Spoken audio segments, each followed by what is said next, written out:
இந்த இளநீரை பாருங்கள், எல்லாமே நம்ம நாட்டு இளநீருங்க.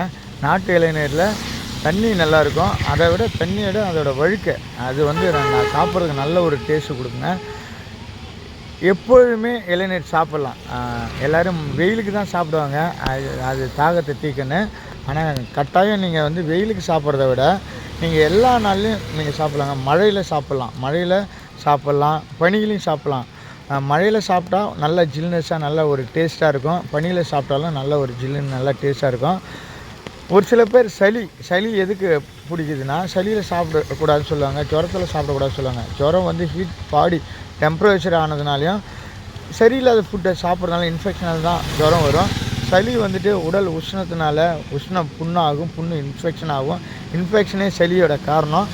இதனால தான் வந்து சளி பிடிச்சிருக்கு. அதுக்கு தீர்வு வந்துட்டு நீங்கள் இளநீர் சாப்பிட்டா தான் அது ஒரு புண்ணை ஆற்றும்.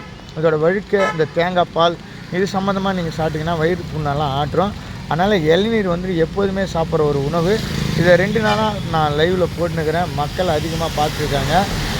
லைவில் வந்து இது வரைக்கும் ஒரு 7000 பேர் பார்த்து லைக் பண்ணியிருக்காங்க. நீங்களும் நம்ம வாடிக்கையாளர் நம்ம குரூப்பில் இருங்க. மழையில் வந்து இளநீர் சாப்பிட்டுங்க எல்லாருமே இருப்பாங்க நம்ம குரூப்பில். ஏன்னா எல்லாருமே நம்ம கிராமத்து ஆள் தான். கிராமத்தில் வந்து எப்போதும் இளநீர் சாப்பிடுவாங்க. இது வெயிலில் சாப்பிட்றது எத்தனை பேருக்கு பிடிக்கும், நம்ம மழையிலையும் சாப்பிட்றது எத்தனை பேருக்கு பிடிக்குன்றதெல்லாம் அவங்கவுங்க மனசுக்கு தெரியும். நம்ம குரூப்பில் போகிறோம். யாருக்கெல்லாம் இளநீர் தேவையோ நம்ம கட்டாயம் நம்ம பண்ருட்டி ஆசிரியர் கிடைக்குவாங்க. உங்களுக்கு இளநீர் கிடைக்கும். உங்களுக்கு 10 இளநீர் 20 இளநீர் ஒரு 5 இளநீர் தேவைப்படுச்சுன்னா கட்டாயம் சொல்லுங்கள். எங்களால் கொடுக்க முடிஞ்சால் உங்கள் வீடு தேடி நாங்கள் எடுத்துன்னு வந்து தரோம். இளநீர் எப்போதுமே சாப்பிட்லாம். கலப்படம் இல்லாத கடவுள் கொடுத்த உணவுப் பொருளை இன்று வரைக்கும் கலப்படம் செய்யாமல் நல்ல ஒரு உணவாக கிடைக்குது. நன்றி, வணக்கம்.